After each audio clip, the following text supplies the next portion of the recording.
Good morning, Sense of Things audience. It's Jeff and Ron here today with another episode of the Sense of Things podcast. And we are excited to see you guys this week. The week after Thanksgiving, we're kicking off the Christmas holidays. I have got 5 good ideas for you. I don't know if they're good, but they're weird ideas at least for Christmas gifts. Ron's going to cover a little bit on who pays income taxes. I think it's very interesting, kind of a breakdown of what groups pay income taxes and the most of them.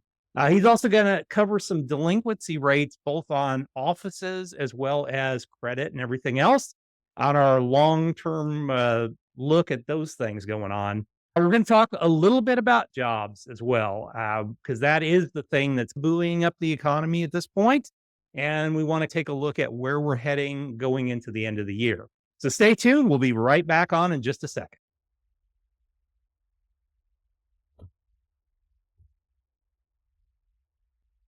All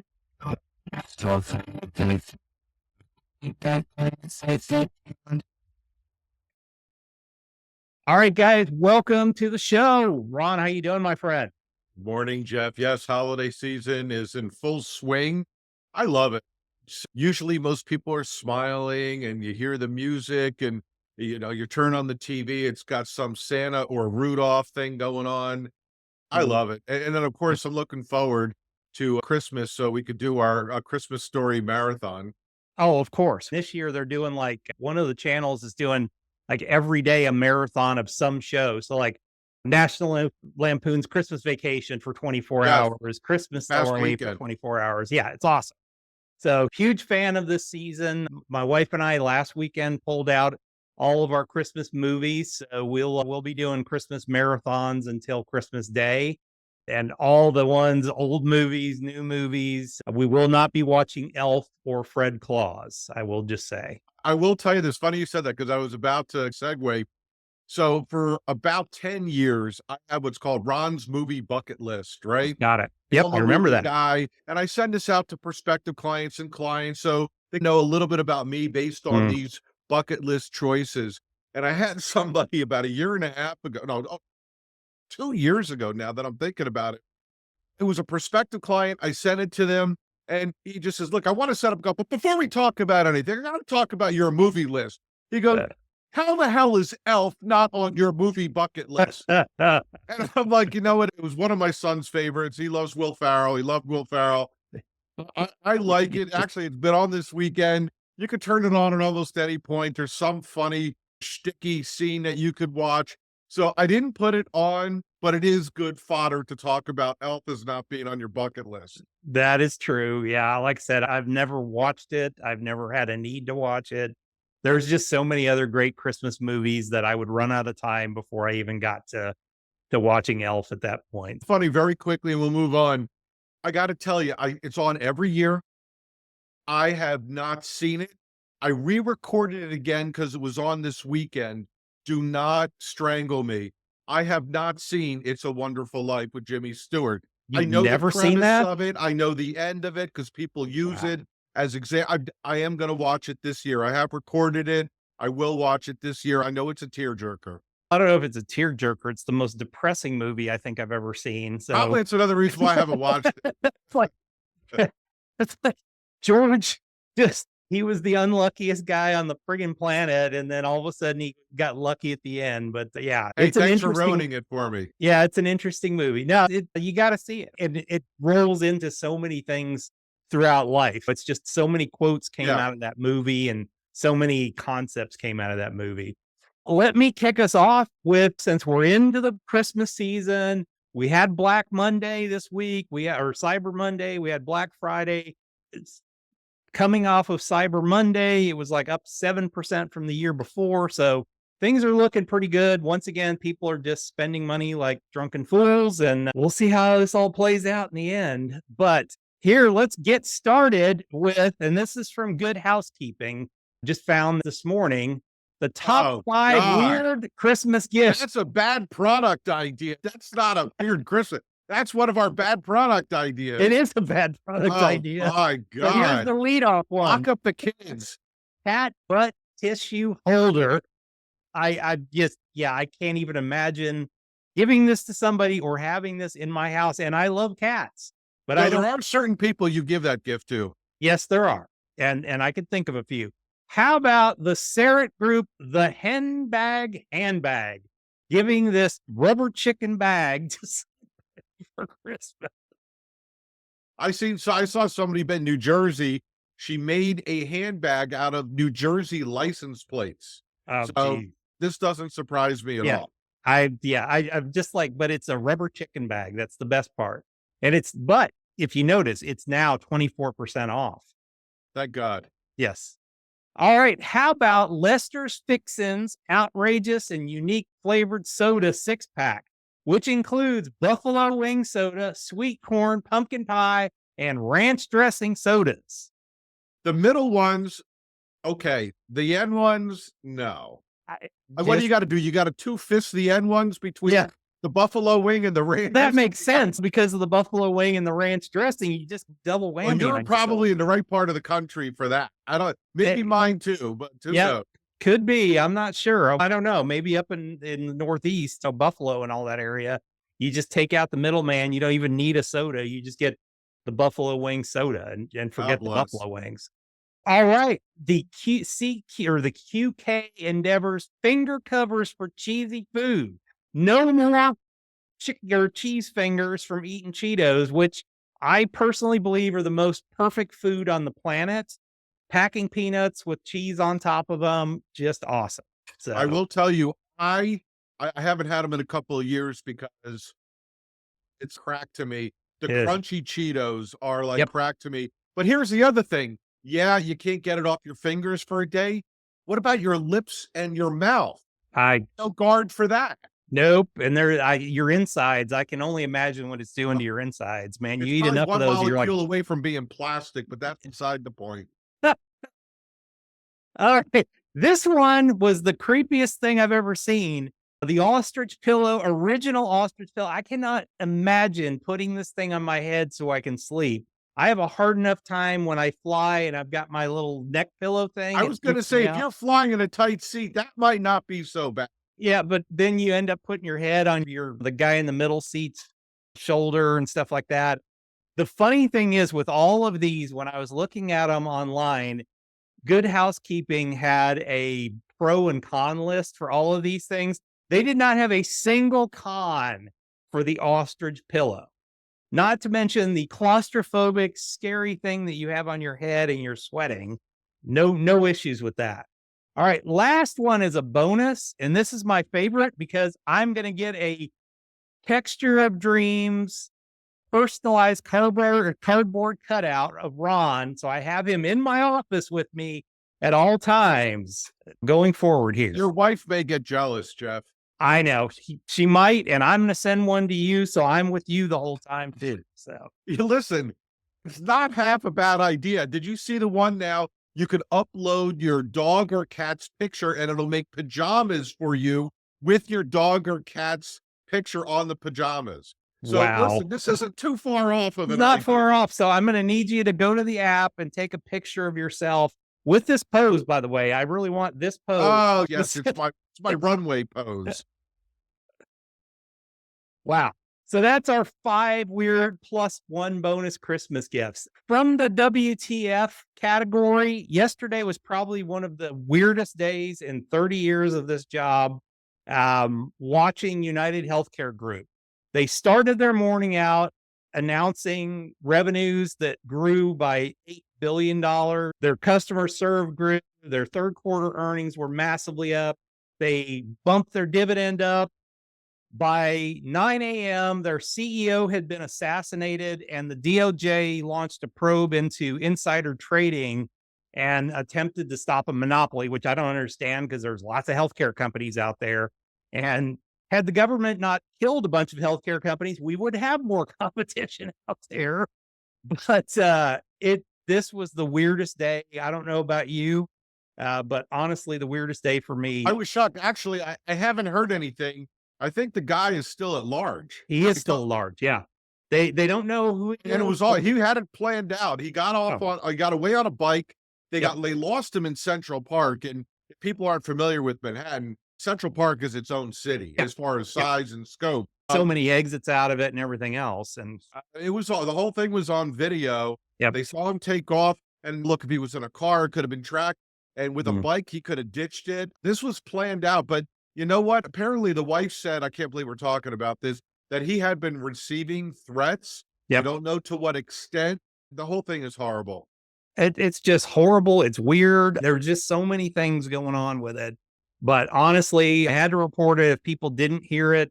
But just absolutely the craziest day of any one stock I think Yeah, I've ever seen on the terrible. market. But yeah, I really feel sorry for his family and certainly the employees of United Healthcare. I don't know if he was liked or not, but He was the even if there CEO was of an one of their issue, units. yeah, even if there was an issue with a claim or something or whatever this person's beef was, there's much easier and much better ways to solve that problem than shooting somebody in the back on the streets of Manhattan. So, Obviously, it'll eventually come out. yeah, The motive. Obviously, there yeah, usually always is one. This wasn't random. So yeah. I hear you. Okay, moving All right. on. Yeah. So the first slide was interesting, and I don't have a source on it. I will admit it. I pulled it off, I think, LinkedIn. Okay. And a lot of people always talk about, oh, the rich need to be taxed more. They're not paying their fair share. And in some regards, that's true. But when Mm, you have really good CPAs that follow the law, they hmm. find a way to be flexible. So Yeah. I have that. And then I have some interesting things on some delinquency rates. And then we'll wrap up with something that I always find pretty interesting, which is analyst price targets, which I'm sure we're going to do a show shortly on that. Mm, If you take a look at this and the way the average person in each quantile breaks down, the top 1% pay an average of 561, $1,000 a year. Now, hmm. if they have $1 billion, that's a drop in a bucket. Yeah. So I don't even know really what top 1% means. Is this? I don't think this is top 1% of net worth. This is Yeah. probably top 1% of Of the earnings. gross earnings that they Yeah. have that year. And their average rate is 26.09%, which Hmm. is higher than any other group. So when people say they don't pay their fair share, what do they want to pay? 90%? Yeah. This isn't a socialist nation, Well, that right? that's their So fair share. I always love the argument. What is it? Oh, such and such. He pays less of a percentage of his yeah, Warren income Buffett. than his secretary. I'm like, Yeah, no, Warren Buffett. yeah, And that Warren doesn't. Buffett always says he should be taxed more.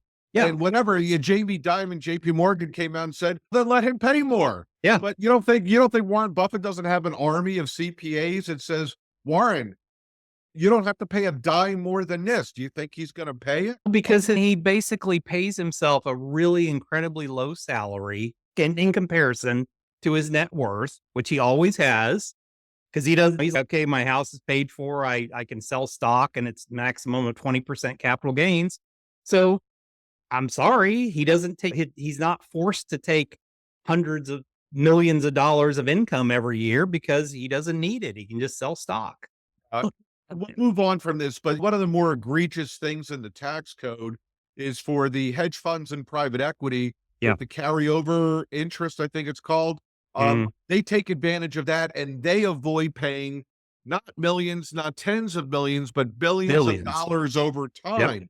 So I remember Gary Cohn, who was Trump's first National Economic Council person, and I saw an article on this because I didn't know much about him. They tried to get rid of it in the 2018 tax code, and Mm, they said all the lobbyists came down hard that they wouldn't either support or whatever if they got rid of the carry forward interest. mm, And there you go. yeah. Again, the swamp still exists, doesn't matter who's president. It really So doesn't. Yeah. just one example. All right, off the soapbox. Mhm. Here we go. So I just pulled these off in the Ooh. last week, and I thought this was interesting because people have been saying the office space market is going to basically come to a head sooner or later in Mhm. either delinquency rate, meaning lack of paying rent, Yep. or based on what they are paying to finance these buildings because they're not getting the rents and they have the vacancy rates. So Hmm. between the vacancy rates and the delinquency rates, many of them aren't able to refinance because the refinance would be higher. So they're Hmm. not even able to pay. They're looking at potentially a blow up in this in the next couple of years. And Yeah. I'm not the bearer of bad news here. This has been discussed for the last Hmm. couple of years, and whether or not this has a trickle effect in other areas, but they're talking about this being possibly in the trillions of dollars. They'll find a way to resolve it, but I just think it's pretty interesting here when you look at this that this is the worst it's been in over 12 years. Yeah. Yeah. Look at where we were when it was that high. We're in the midst of the financial crisis and everything else. And the economy's doing decent. Inflation's high, but or prices are inflated over the last several years. But look at how fast that ran up. And I think the difference this time is those 2 or 3 years of the pandemic of people working from home, that's made a massive shift in the way companies do business. I run a co-working space and we're seeing companies go, I don't want to be the one responsible for having to pay or to have a lease and stuff like that. And companies folding down to, hey, I can use a co-working space to meet with clients. I can have a small office and not have this ginormous overhead of having an office. Yeah. No, So I look, I'm in a shared office space now. I am looking at office space. And mm, who knows, maybe the next year I can get a really sweet deal. yeah, honestly, I'm thinking that way at some point myself as my other businesses grow of I can't expand inside my own space here, but I'm looking at potentially buying a little office condo or something like that because I think there's going to be a lot of opportunity. Yeah, but the problem, Jeff, no pun intended, but you and I keep expanding in our own space. So what can I tell Yeah. you? Yeah. That's a whole nother subject, but So I thought this was great. I saw this too. And this isn't just one particular area. This is really showing the delinquency rates in now credit cards have been spiking, which mm, again, echo chamber, we've been talking about this for a while. But I also found this pretty interesting that mortgage is still pretty low. mhm. Student loans have been going down, and even Well, because lots they have been haven't had to stabilizing. pay them for yet. That I would argue that's a stupid statistic in there because Hardly. they haven't been forced to pay them for years. Well, they have for over a year now. I know, but I'm saying they hadn't been paying them for years, so of course they're going to decrease, and now they've had to start. Who knows? There's been this kind of on and off, on and off, on and off, but yeah, it's everything's going up, Yeah. and we're seeing credit cards expand again. I can't confirm this because the yellow line here at 8.966% is Uh, other. okay, I'm assuming either most or all of it or a good portion of it is probably something to do with subprime oriented debt. yeah. I don't know for sure, but I don't see it in any of the other categories here. So I'm assuming that may be part of it. But the credit card thing is to come to a head. It's been Mhm. trending in the wrong direction for a Well, and while. I'm wondering if that other category also, it's got to include all this like buy now, pay later stuff and things like that. That's subprime. Yeah. Yep. All right. Next one, auto delinquency. So I know when we come back up here, we Mhm. see the green line auto at 4.59%.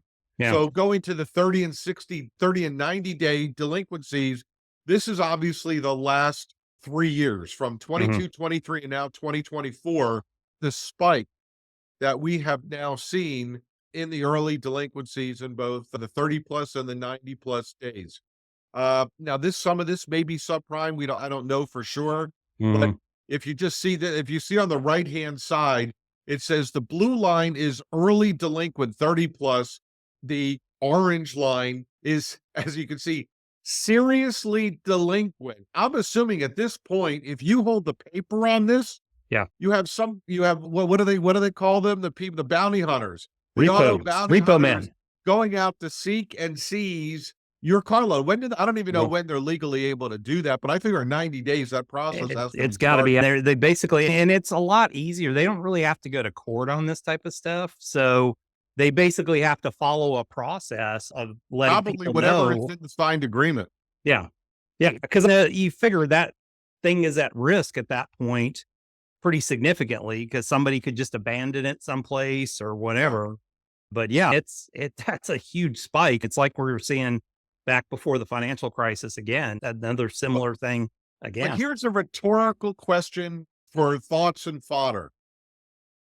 Let's say this list goes to 10, or you see back in 2009, it hit Mhm. 10.85%. Yep. What does that mean? What does that mean as far as a trickle effect? Because obviously, the people that can't pay their auto loans are probably the same people that are delinquent on their credit cards. Yep. You can see the pattern here. What does this mean? Does personal bankruptcies now spike? But what does Mhm. that mean for all the people holding the paper and the trickle effect? Yeah. We don't know the answer to it, and we could debate it for hours and half right. The next obvious thing is, okay, I can't afford my car. I can't afford my credit cards anymore. I can't afford my rent would be my next guess. And then you see homelessness spike. You see all kinds of effects across the board. Because the other part of it is, okay, if you have to have a car to get to work or whatever, and you can't afford it and you lose your car, do you lose your job and everything else? It's scary. And I think the only thing that would accelerate is if unemployment spiked to Yep. 5 or 6%, because now they don't even have a job. Yeah. So, all right. Yeah. So, I think this is interesting. Maybe in our next podcast, we'll review where our price targets were for this year. We'll talk about price targets for next year. I Yes. believe this is the third iteration of the Wall Street strategist price targets. Mhm. Obviously, they came out with one at the end of last year. By Mhm. mid-year, they adjusted it. Some of them adjusted it again in the Q4. Now this is Q5. Mhm. Look at the straight line up. Yeah. High end is 6,600. Now that's I say only 10% from here, Yeah. which would be an above average year for the market. But that parabolic move is not healthy. No. Look, it looks all of our clients would be happy. Wall Street strategists would look brilliant.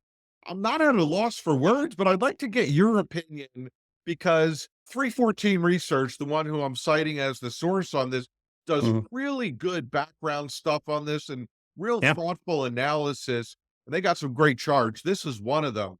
Uh, what are your thoughts on this? Because it's tough to be bearish. We know Yeah. that. But to be overly bullish, are you setting yourself up for expectation? Yeah. I What? think the only honestly, the only thing I can say to this, Ron, is finally we're seeing the market breadths improve. So you're starting to see some of the stocks that have been laggards start to take off a little bit. And I think that's part of this because if you look at the Nifty 5 or the whatever you call it, the Fantastic 5 or 4 now or whatever it is, they've since July have been not great. Yeah, flat at best. Nvidia is its own little animal, even though it had a couple months of just ugly. But you're seeing the market breadth be out there more. I still argue the point that 20% of the market is controlled by literally 3 mutual funds, 3 S&P 500 funds that everybody every week is plowing money into. And I think we saw the shift in our business, in the 401k business of we have to have the lowest cost investment vehicles. We have to put in S&P 500 funds and you're seeing Vanguard and State Street and things like that be the largest of those S&P 500 funds. And every week people are putting money into them through their 401ks. So there's constant flow of money coming in. Yeah. We've got still the largest generation of people sliding through. If you look at the late boomers who are still working through our generation X, we're on the leading edge of it. We're all at our highest earning levels. We're a small generation, but right before us isn't. You see a huge shift with the baby boomers, so we're all still pouring money into the market, and I don't know when that ends. I think it slows down after the mid part of Gen X when you saw birth rates going down. So if you look at it, I've got a chart up on my wall, so that's why I'm looking weird here. The birth rate bottomed out somewhere in the mid 80s and then Yeah. started rising again. We've seen after the millennium, we saw a huge kind of second baby boom as a result. And so there's those folks are getting into the workforce and starting to make money now. And people are plowing money into index funds. So They're I don't talking know about where AI we're and going. robotics taking jobs. Well, we're 5 to 10, probably 10 to Yeah. 20 years away from really seeing the breadth and the strength of what Yeah. that really means. So we'll see. Yeah. But like I said, and for a long time, interest rates have been massively low and people have been plowing money into stocks to try and keep up with inflation and everything else. So I don't really know when it ends. I would love to say I'm that smart. I honestly just ride the wave. I'm riding the wave with my client portfolios, and we're still very active on adjusting those to what's going on with our model because I don't want to get caught. Honestly, this year, I think we were a little too conservative throughout most of the year. We're seeing it in our total returns. We're a little bit behind. We're behind the market. And the reason is we were a lot more conservative because I expected to see something going into the election. And of course, the election hit and boom, it took off again. So I don't know when it stops. It's a ginormous game of musical chairs at this point. You got to keep going around. You can't just sit I on the agree. sidelines and hope that it comes back eventually. I got you. So what else do you got? I think I'm going to hold it off for the next podcast we do. We'll talk about jobs next week because we've got the jobs report coming out tomorrow. And of course, we Really? had the completely awful one for September. So this will be the October jobs number, I think, or November. I November. don't know which one it is. So we'll see what that jobs number looks like, if that was a weird anomaly. The expectation at this point is 220,000, which is the normal average there. And we'll cover in that next episode the JOLTS number, which is the job openings. We'll cover the unemployment, and then we'll cover the new jobs next time around. Sounds All right, guys, thank you for joining us. We do these shows for you, so make sure that you are subscribing to the channel, giving us an upvote if you can, and we love comments. Been having some good conversations with folks via the comments online. So thanks a lot, and we really appreciate you, and we'll see you here next time.